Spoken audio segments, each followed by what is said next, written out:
Alvis Tennant here, 50 years of martial arts stories and counting.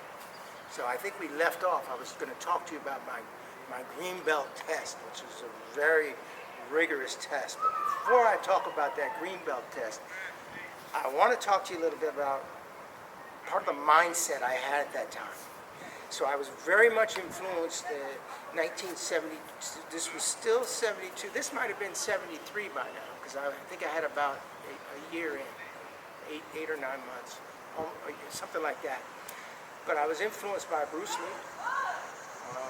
I was influenced by Muhammad Ali in terms of the repetition of when you train. You know, Muhammad Ali threw the jab 10,000 times. 1,000 times in the morning, 1,000 times at night. And all we would see when he comes out, we would just see the jab, but I knew the foundation, just like some of these trees that you can see in the background, the foundation was built when he did that repetition.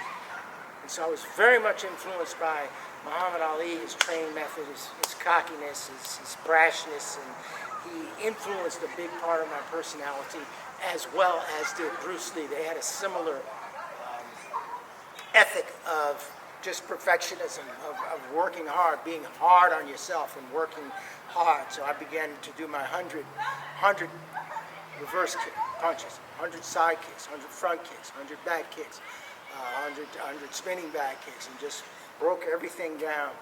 And so I was getting very precise with the kicks and punches. Now, mind you, I wasn't the only one doing this. The people I worked out with at that time were we were very motivated young men as well. And so I had one of my greatest friends, may he rest in peace, his name was Dennis Robinson. And he was basically the toughest kid in the school without knowing any karate.